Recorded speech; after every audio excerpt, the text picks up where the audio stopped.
Welcome back to the channel.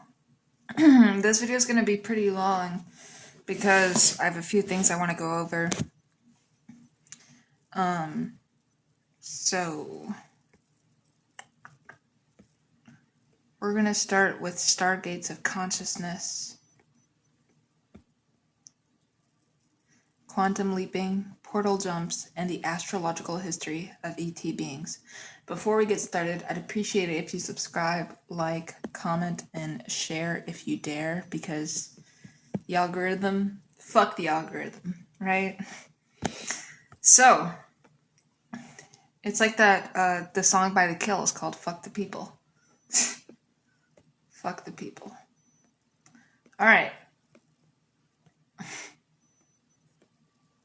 So, hopefully we don't have any more interference.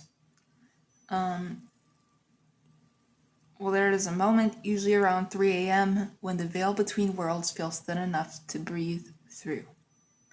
Your chart's 12th house is whispering. And we all have that. God. So Pluto is making one of its slow, inexorable aspects to your natal Mercury. I might have to fucking restart the video because dogs is not working.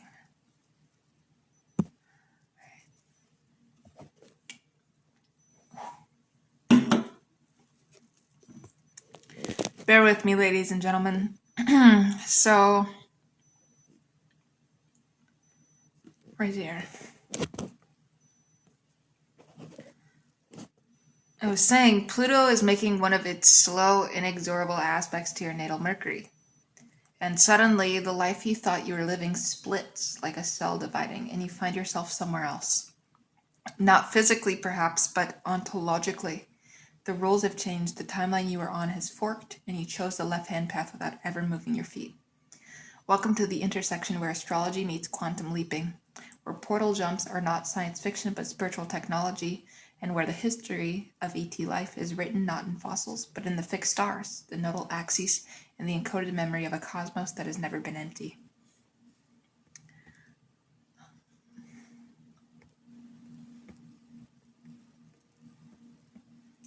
So let's talk more in depth about quantum leaping, which is the astrology of reality shifts.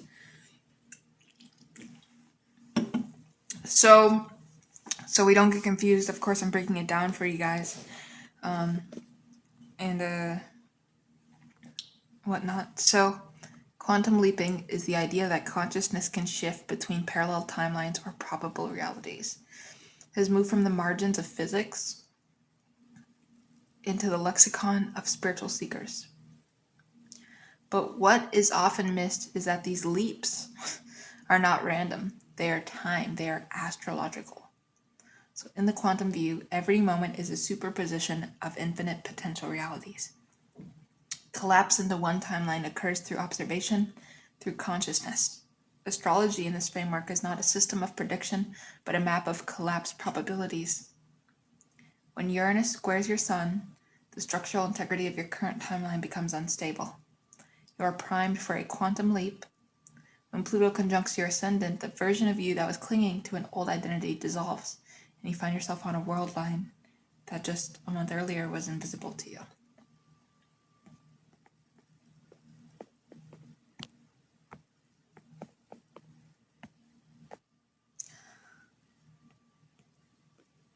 So advanced astrological philosophy holds that the natal chart is not a fixed destiny but a timeline attractor. The planets do not cause events, they function as harmonic nodes that make certain timelines more coherent, more resonant with your encoded frequency. A quantum leap is simply the act of shifting your resonance to a different attractor, one that was always available but not yet occupied. The practice of intentional quantum leaping then becomes a collaboration with transits. So when Jupiter trines your natal Neptune, the portal to a more expanded, inspired timeline is wide open. Leaping without awareness is what most people call life just happening. Leaping with awareness is the art of becoming the astrological co-creator you were always meant to be. Alright, let's talk about portal jumps. Astrological gateways between dimensions. So if quantum leaping is the act, portal jumps are the architecture.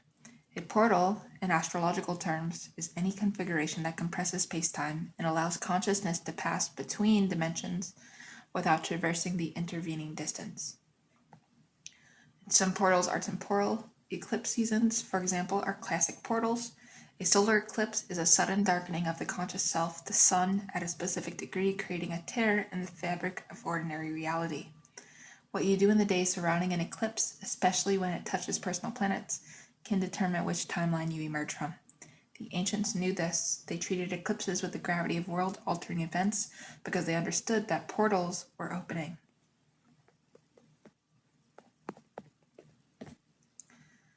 Other portals are geometric. In astrocartography, locations where certain planetary lines cross create what are essentially natural stargates. A place where your Jupiter IC line intersects your Uranus MC line is not just a good spot for a career move. It may be a location where interdimensional perception becomes accessible, where the veil is thin enough to encounter non-human intelligences.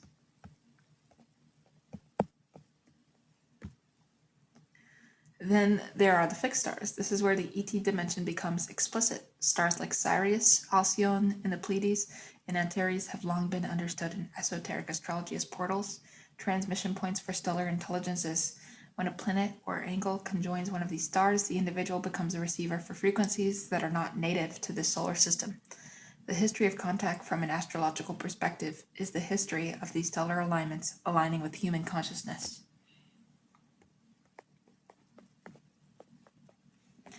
All right, let's look at the astrological history of ET life. So let us be clear, in advanced astrological philosophy, the question is not whether ET beings exist, but how their existence is encoded into the very structure of astrology. Let's consider the zodiac itself. The Babylonians did not invent the 12 signs. They inherited them from a far older tradition, one that many esoteric lineages attribute to pre-Diluvian civilizations in direct contact with stellar beings. The zodiac is, in this view, a cosmic interface, a map of the morphic fields through which different ET lineages have influenced human evolution. Aries, for instance, is not merely a symbol of initiation. It is the frequency associated with certain warrior-oriented Sirian beings. Pisces carries the signature of aquatic intelligences from systems like the Pleiades. Aquarius, the sign we are currently transitioning into, is the frequency of galactic citizenship, of hybridization of technologies that bridge the biological and the stellar. The fact that our age of Aquarius coincides with the declassification of UFO documents and the normalization of NHI discourse is not coincidence, it is astrological timing. All right. So the history of ET life from this vantage is not a linear chronology of arrivals and departures. It is a series of portal activations, moments when planetary alignments allowed for mass contact or genetic intervention. The so-called gods of Sumer, Egypt, and the Indus Valley were, in astrological terms, beings whose home stars align with Earth's axial points during specific zodiacal ages. The Sphinx, gazing east at the sunrise of the age of Leo, was not merely a monument, but a calibration device, locking in a stellar frequency that would be reactivated when the precessional cycle returned. We are approaching that return. Pluto's recent ingress into Aquarius marks the beginning of a 2-decade window during which the collective relationship to ET intelligence will be fundamentally restructured. Aquarius rules technology, collective networks, and radical truth-telling. Pluto in Aquarius does not just disclose secrets, it excavates them from the deep archives of suppressed history. This is the transit under which the hidden history of contact becomes undeniable.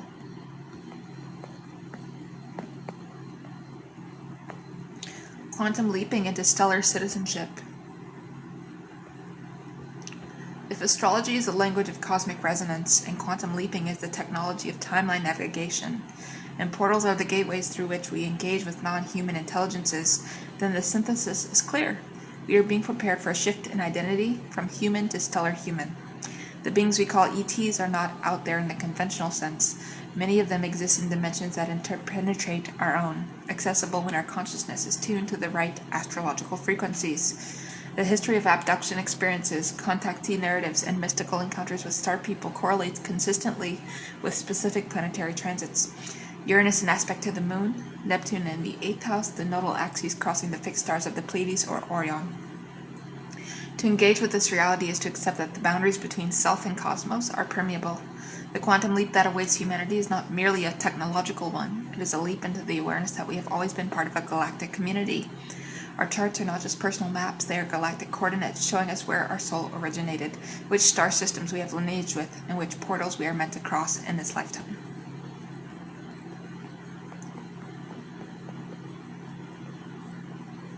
Alright, the portal is now essentially going off what I've talked about before, which is the eternal now.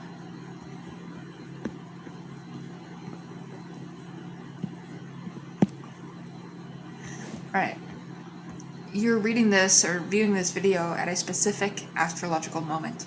Perhaps transiting Uranus is activating your natal fixed star, perhaps your progressed moon is crossing your galactic center point, perhaps the veil of the 12th house is thin because Saturn is releasing its grip.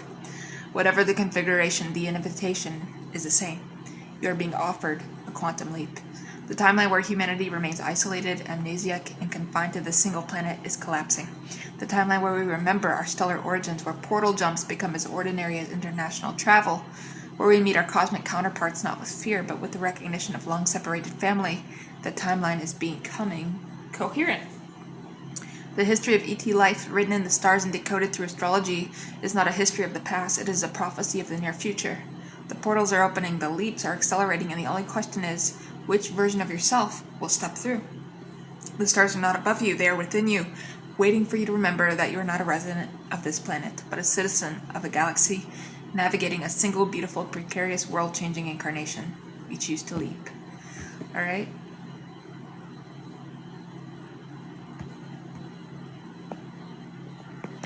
This video is probably going to be called Not Stopping Till You Learn Astrology, Part 1, or Number 1, because I want to do longer videos.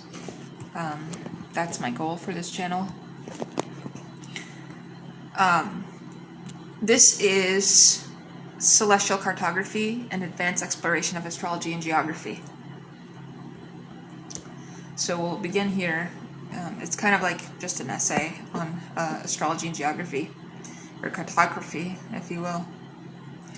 Crafted at the intersection of astrology and geography, exploring the advanced conceptual frameworks that map celestial patterns onto terrestrial space.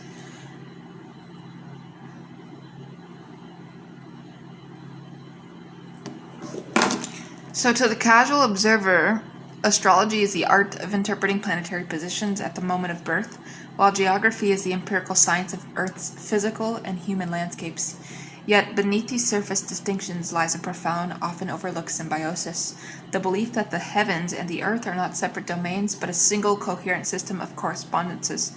From the sacred alignments of ancient cities to the sophisticated practice of astrocartography, the union of astrology and geography offers a lens through which we may understand how place itself carries a signature, a celestial fingerprint that shapes collective destiny, cultural identity, and individual experience. In this essay explores the advanced terrain where astrology and geography converge, moving beyond horoscopic sun signs into the realms of locational astrology, geomancy, and the philosophical architecture of a living cosmos. The foundation of astrological geography rests upon a premise as old as civilization. As above, so below. The earliest Mesopotamian city-states were planned with their corners oriented to the cardinal points, their temples, the ziggurats, functioning as terrestrial mirrors of celestial order. In Egypt, the Nile's annual flood was timed to the heliacal rising of Sirius, and the pyramids of Giza were aligned with the constellation of Orion with a precision that still challenges modern archaeology. These were not merely ritual gestures, they were expressions of a worldview in which geography was understood as a materialization of cosmic law. The land itself was a mandala, its rivers, mountains, and cities placed in deliberate correspondence with the planets, zodiacal signs, and lunar mansions. To inhabit such a landscape was to participate in a living, ordered universe. In the classical tradition, this idea was systematized through the doctrine of astrological geography, a discipline that assigned planetary and zodiacal rulership to nations, regions, and cities. Ptolemy's Tetrabiblos, the foundational text of Western astrology, devotes extensive sections to the familiarity of countries and the triplicities of the zodiac, linking specific peoples and territories to planetary and sign rulerships based on climatic zones, orientation, and mythic heritage. Thus, Britain fell under the influence of Aries and Mars, a martial characterization that would echo through centuries of British self-conception.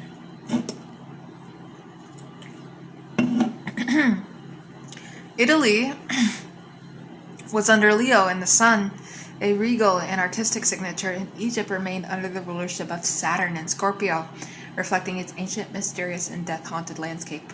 While modern readers may dismiss these as quaint ethnographies, they represent an early attempt to create a typology of place, a geography of meaning rather than mere coordinates. The modern apotheosis of this tradition is astrocartography, or locational astrology, developed in the 1970s by astrologer Jim Lewis. Astrocartography maps the planetary lines, the angles, ascendant, midheaven, descendant, and homunculi of a person's natal chart onto the surface of the Earth. The result is a personal world map on which certain geographical locations are marked by the rising, culminating, setting, or anti-culminating of specific planets. To move to a city where one's natal Jupiter is on the midheaven is, in theory, to activate the most fortunate and expansive expression of that planet. To reside where Saturn is on the ascendant may bring a life of discipline, challenge, and long-term achievement, often at the cost of ease. What makes astrocartography advanced is not merely the technique, but the conceptual leap it demands. That place is not a neutral container, but a dynamic participant in the unfolding of an individual's life path. This principle challenges the Cartesian Newtonian model of space as homogeneous and indifferent. Instead, it reintroduces an Aristotelian or Neoplatonic vision in which different parts of the Earth resonate with different cosmic frequencies. In this framework, a person's biography is not solely a matter of time, the natal chart, but also of space. A person who has never left their birthplace has experienced only a fraction of their own chart's potential. Migration, travel, and exile become astrological events, altering the balance of planetary energies and lived experience. Beyond the individual, astrological geography offers tools for understanding collective phenomena. The geography of the zodiac, for instance, can be projected onto the globe through the system of mundane astrology, which divides the Earth into 12 longitudinal houses corresponding to the signs. This technique allows astrologers to analyze geopolitical events by examining the planetary transits over the latitudes and longitudes of specific nations. When Saturn transits the degree of a country's capital city, the interpretation draws not only from the planet's symbolism, but also from the geographical location's embedded astrological signature. In this way, the advanced practitioner treats nations as having birth charts of their own, based on their founding moments, constitutions, or traditional rulerships, and uses geographical coordinates as active astrological points. So a more esoteric layer involves the marriage of astrology with geomancy and sacred architecture.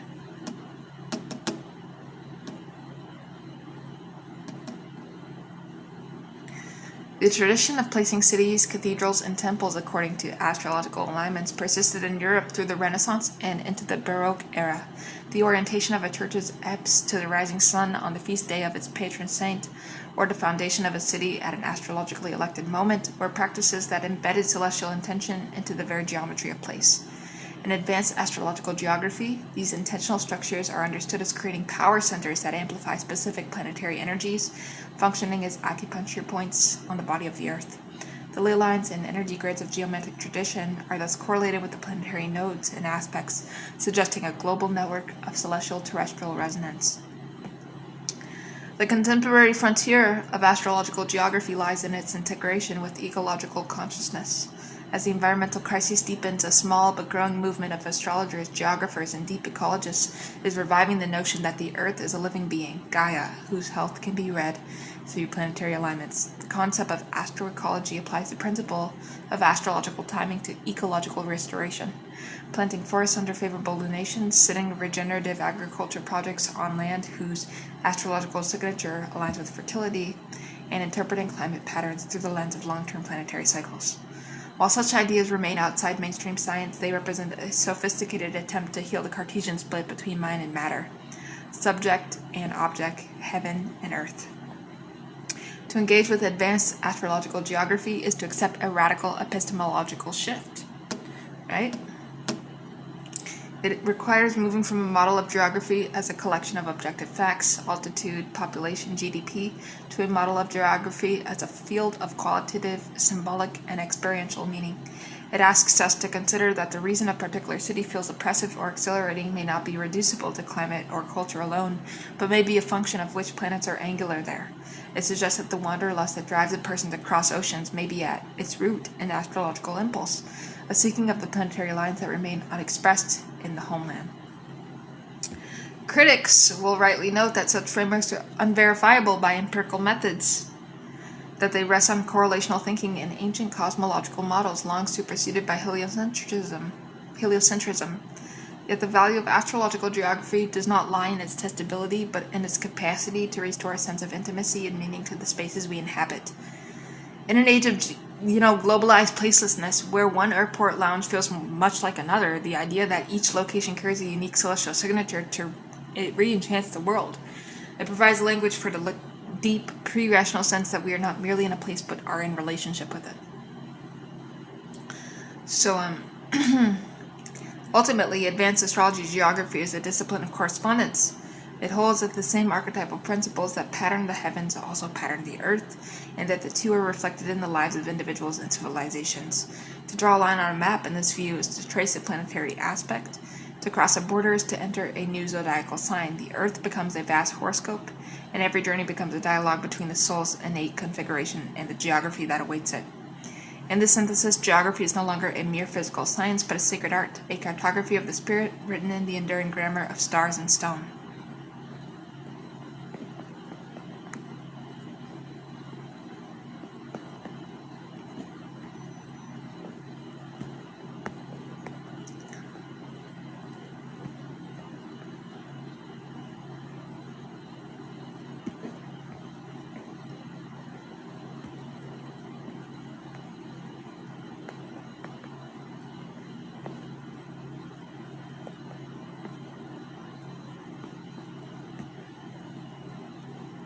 Alright.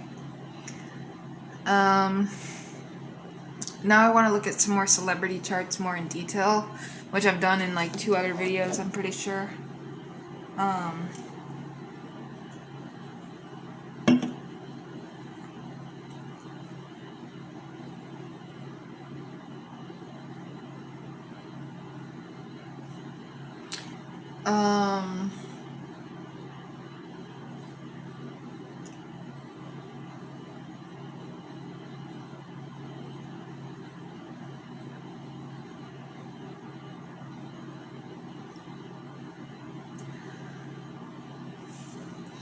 I gotta plug in something really quick. Plugging in my phone. So we are gonna go over a few celebrity charts. Kind of an introduction here. The celestial signature of stardom. In the collective imagination, celebrity is a mystery wrapped in charisma. We sense that certain individuals are born for the spotlight, yet we struggle to articulate what that means. Astrology offers a language not of reduction but of revelation. The natal chart of a public figure is a celestial blueprint that encodes not only the psychological depths of the individual, but also the archetypal currents they will channel, the timing of their emergence, and the specific nature of their fame. To read such a chart at an advanced level is to witness the intersection of personal karma and collective mythology, where planetary placements become plot points in a story that unfolds on the world stage. Alright?